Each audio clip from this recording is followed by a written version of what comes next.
We'll do some examples of UI and talk about the strategy for how to use it as well. We'll start with 3.6 LRS33. I'd encourage you to, if you don't have this open, pause the video, get the logic program running, and open up 3.6 LRS33 so that you can follow along.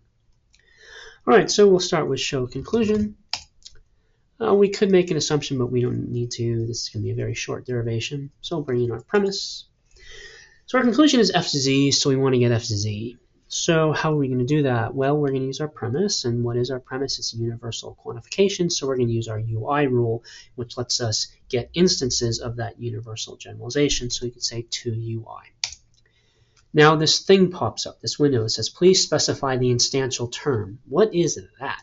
That's the term that you want to show up in your conclusion. So remember, when you have UI, you take off the universal, the for all, the upside down A, you take off the X, then you look for the X's or whatever variable it is that's next to the universal, and you replace them with something else. This is asking you, what do you want to replace the X's with?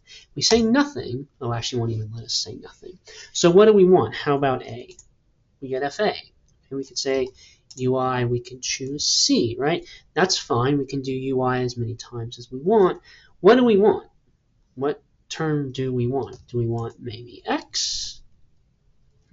No, we need to get the conclusion, and the conclusion is FZ. So we want to do 2UI, and we want to say Z. We want to put Z in there, and that is then we've got our conclusion, and we're done. And in fact, we don't need most of these lines. All we need is this. And really, so a very short derivation. So you get to choose what you instantiate to. It's your choice. The main sort of strategic issue with UI is that you can use it as much as you want. You need to remember you can use it as many times as you want. And then the other thing is you have to decide, what term do I want to show up in my conclusion when I apply the inference rule. I apply the inference rule right to my premise. What do I want to show up there? And so you have to look at what else is going on in the derivation. In this case, you want FZ to box and cancel, so you need to decide I want to instantiate to Z. I want to show you one other little trick before we go to a slightly more complicated derivation. So you can type UI here, and then if you hit enter, it brings up this window. You can skip the window. How do you do that? You put a slash, and then you put whatever you want the new term to be. So you could say A, you could say U, you could say I, you could say X, say X, or you could say what we really want, Z. Okay, and I would encourage you to do this. It makes your derivation a little bit easier to follow in this case. So here we can just say to UI and then put that slash, and we put the Z. We're telling the Logic 2010 program, remove the universal quantifier, remove the X, look for all occurrences of X, and replace all of them with Z's. There's only one, so replace it with a Z, and we are done. Good. Let's look at another problem. We'll look at just the next one. 2.6 LRS 34. So again, we'll say show conclusion. We can make an assumption. We don't need to. We'll just bring in our premise. Okay, so our conclusion is FA or GB. So we have to decide what are we going to instantiate to. We can instantiate to whatever we want. It could be I, could be X, could be Z, but those are not what we want. So what do we want? Well, this is a disjunction. Right? It's an OR statement. How do we get OR statements? We build them. We build them from their pieces. Well, not their pieces. We only need one piece. We need either this or that. So we could do 2UI to B. Oops. We get FB.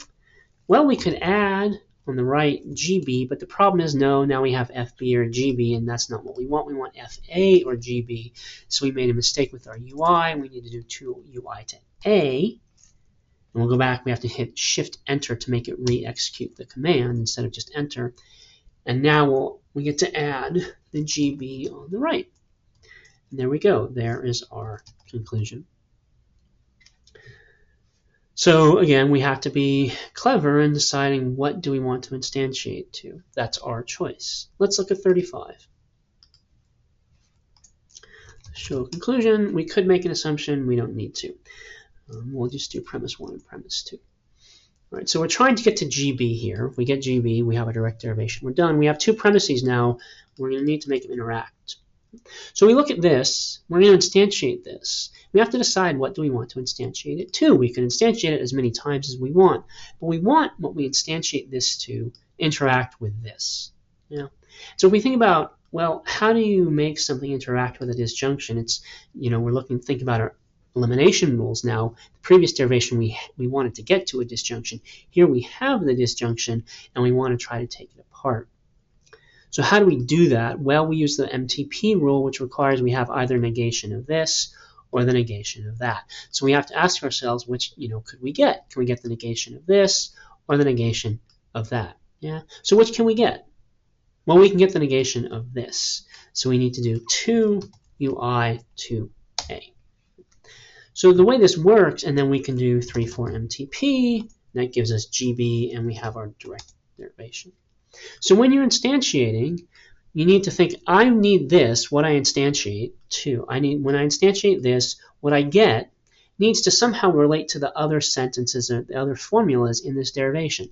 Either needs to be the conclusion, or help me build the conclusion, or more likely, or, well, I don't know, more likely, but yeah, typically more likely, it's going to have to interact with something else, so I can use an inference rule together with, so I'm going to get something from UI, and that's going to interact in an inference rule with something else. That's what I want to happen, so I need to instantiate this so that it does interact with something else. If I did this, well, that's fine. Not FB is fine. It's true. If line 2 is true, then both of those are true, and you can have multiple applications of UI, but this doesn't help me because it doesn't interact with that. It doesn't help us. So when we instantiate, we want it to instantiate with this point about non-quantified formulas. We look at the formulas that don't have quantifiers, like this, no quantifiers there. So when I instantiate this, I want to get something that's going to interact with this non-quantified formula. So I need to make sure that it overlaps with the term. For MTP to work, right, I need the negation of that, and the negation of that is this. And so I want to say, okay, what's the term? Let's make sure they match. So I choose A.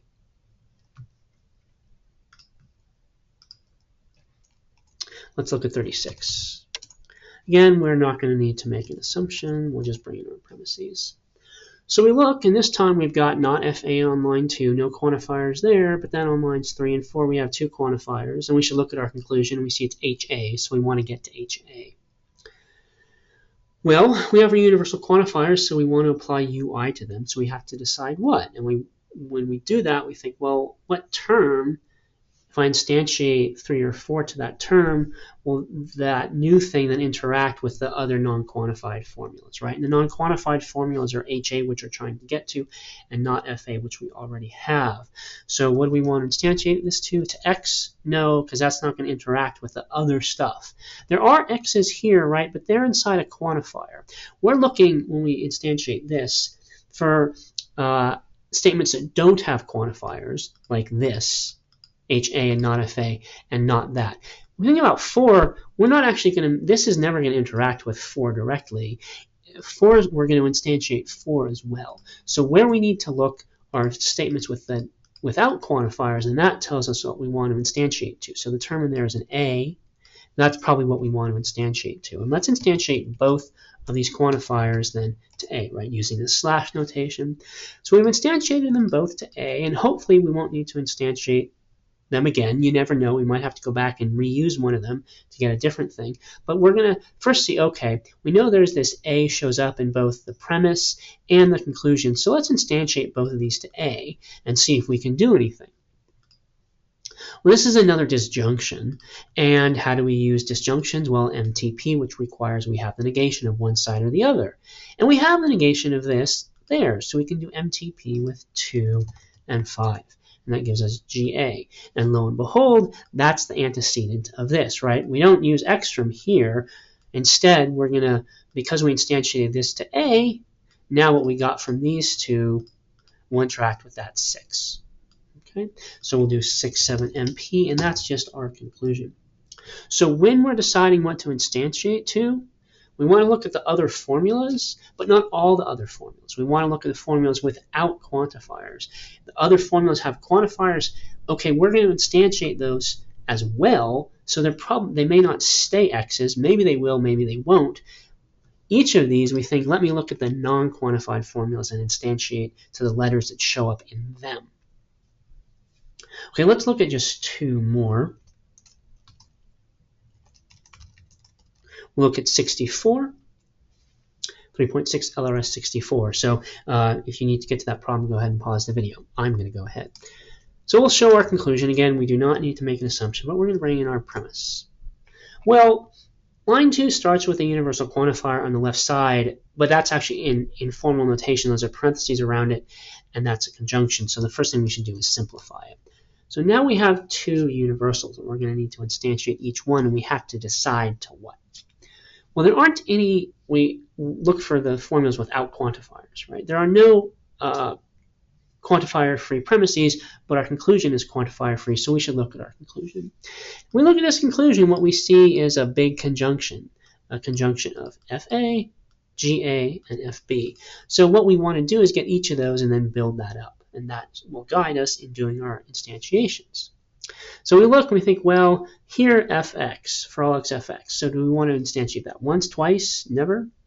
Well, there are two pieces here that have f's in them. There's the fa and the fb. So we can instantiate this to a. We might go ahead and turn our attention to gx. Think, okay, well, what am I going to instantiate that to? Oh, well, there's that ga. So let me instantiate that to a. But that's actually not all we need to do. What else do we need to do? We need the FB, so we need to go back and get that from 3, so we're going to instantiate 3 twice. The order here doesn't matter. And now we need to build that conjunction. We have all of its pieces, and now we're going to build them. We got the pieces by UI here once, we had to do UI there twice. And we figured out by looking at just, well, which pieces do we need, and what are we going to get from our UIs with these two. This will give us things with Fs. We need FA and FB, so we'll do it twice. This gives us things with Gs. We only need one G, we need GA. So we do UI with this once, UI with that twice. Well, we'll put 5 and 6 together, giving us FA and GA, and then we'll put the FB on the end of that, and we have our conclusion. Okay, let's look at just one last problem.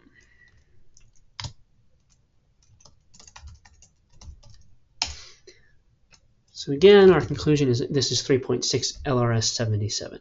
Our conclusion is a conjunction. Again, we don't need to make an assumption. We're just going to bring in our premises. So we want GA and we want GB, and we're going to stick them together, and then we're going to get both of them, stick them together to build our conclusion. How are we going to do that?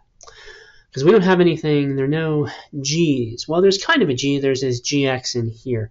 And oh, look, it's controlled by universal, so we're going to need to instantiate this universal. So what do we instantiate it to? Well, there's an FA and there's also an FB, so we should do it to both. UI to, let's see, it's 4 UI to A, and then also 4 UI to B, so that we'll be able to make what we instantiate interact with both 2 and 3. So we'll say 2 5 modus ponens. We can also say 3 6 modus ponens. That gives us both of the pieces to our conclusion, and there we go. There's our derivation. Okay, so I hope you are getting the idea. You see the universal quantifier, and you instantiate it once, twice, however many times you need to. What do you instantiate it to? Look for the formulas that don't have quantifiers in them, see what terms show up in them, and then start instantiating your universal quantifier to those terms. And you will then have quantifier-free formulas that you can use all of your old rules with. So instantiate as many times as we want. Choose what term. How do you figure out so that once you're done instantiating, that interacts with other stuff, in particular with other non-quantifier stuff. So good luck with your derivations. If you have any questions, let me know.